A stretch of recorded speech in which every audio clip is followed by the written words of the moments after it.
What's going on, guys? Hope you guys are having a great day.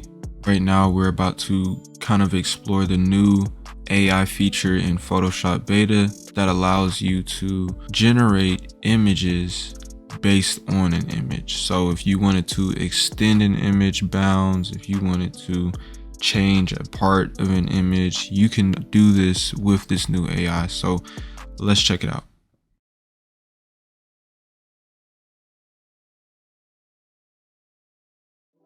So the way we're going to access this beta app is by going to Creative Cloud. On our left hand side, we're going to see beta apps, and then at the top is going to be Photoshop beta. Let's install that and we'll be back. So now we're going to just open Photoshop beta.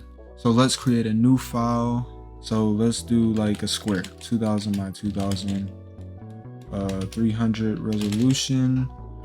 Transparent background, create. What we're gonna do is put our image in here. This is my image. I actually used Midjourney to create this image, and let's just say this isn't enough for me, that I want a wider background, things of that nature. So let's just bring it up a little, and all we would need to do is take our rectangle marquee, make a selection of the top, just on the image, not too much on the image, and then click shift and drag to get this side, and do that for the other sides as well. And then all we have to do is go down here to generative fill and click generative fill.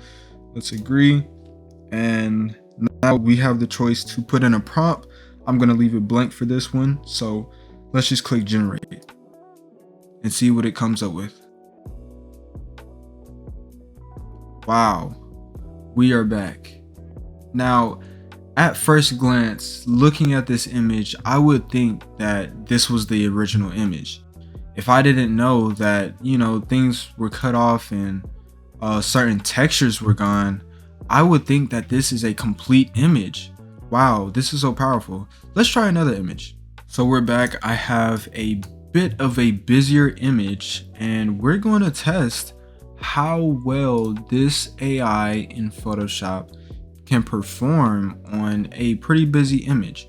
So let's repeat the steps that we did for the last image, and we are going to see what this is going to do. Oh, we forgot to hold shift. Okay, hold shift, and now we have both sides selected.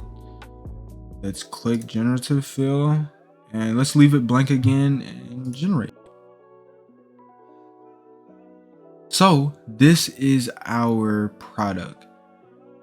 Now, same thing with the last image. I would not be able to tell this from an AI image if I hadn't seen the before image. So we have, this is the before image and this is the after.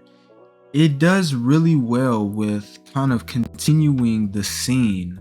Not as much on the details currently, but we have to remember this is in beta. I have high hopes for Adobe because Adobe software is just so powerful and it's really efficient. So I'm pretty sure that this AI feature is going to be much more polished once they release it on the actual platform. But currently, like, it's really good enough. If we were making a cover art with images and we use this AI in, we would get a pretty good product. So I hope you guys enjoyed this video.